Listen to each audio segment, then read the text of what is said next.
निर्गमन अध्याय 19। निर्गमन अध्याय 19। इजराइलियों को मिस्र देश से निकले हुए जिस दिन 3 महीने बीते, उसी दिन वे सीनै के जंगल में आए।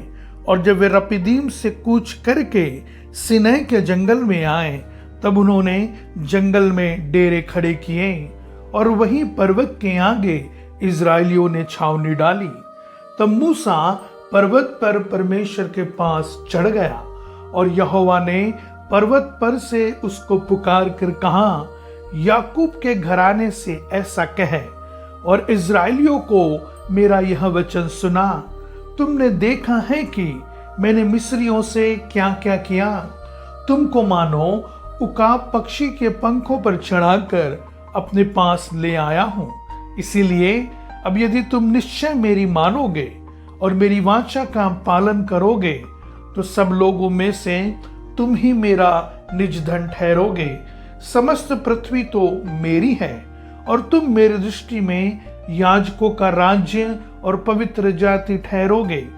जो बातें तुझे इजराइलियों से कहनी हैं वे यही है। तो मूसा ने आकर लोगों के पुरनियों को बुलवाया और ये सब बातें जिनके कहने की आज्ञा यहोवा ने उसे दी थी उनको समझा दी। और सब लोग मिलकर बोल उठे, जो कुछ यहोवा ने कहा है वह सब हम नित करेंगे। लोगों की ये बातें मूसा ने यहोवा को सुनाई। तब यहोवा ने मूसा से कहा, सुन, मैं बादल के अंधियारे में होकर तेरे पास आता हूं, इसलिए कि जब मैं तुझसे बातें करूं तब वे लोग सुने और सदा तुझ पर विश्वास करें। और मूसा ने यहोवा से लोगों की बातों का वर्णन किया। तब यहोवा ने मूसा से कहा, लोगों के पास जा और उन्हें आज और कल पवित्र करना, और वे अपने वस्त्र धो ले और वे तीसरे दिन तक तैयार हो जाएं, क्योंकि तीसरे दिन यहोवा सब लोगों के देखते सीनै पर्वत पर उतर आएगा। और तू लोगों के लिए चारों ओर बाड़ा बांध देना और उनसे कहना, तुम सचेत रहो कि पर्वत पर न चढ़ो और उसकी सीमा को भी न छुओ। और जो कोई पहाड़ को छुए वह निश्चय मार डाला जाए। उसको कोई हाथ से न छुए। जो छुए उस पर पथराव किया जाए या उसे तीर से छेदा जाए। चाहे पशु हो चाहे मनुष्य, वह जीवित न बचे। जब महाशब्द वाले नरसिंगे का शब्द देर तक सुनाई दे, तब लोग पर्वत के पास आए। तब मूसा ने पर्वत पर से उतरकर लोगों के पास आकर उनको पवित्र कराया और उन्होंने अपने वस्त्र धो लिए। और उसने लोगों से कहा, तीसरे दिन तक तैयार हो जाओ, स्त्री के पास न जाना। जब तीसरा दिन आया, तब भोर होते ही बादल गरजने और बिजली चमकने लगी और पर्वत पर काली घटा छा गई।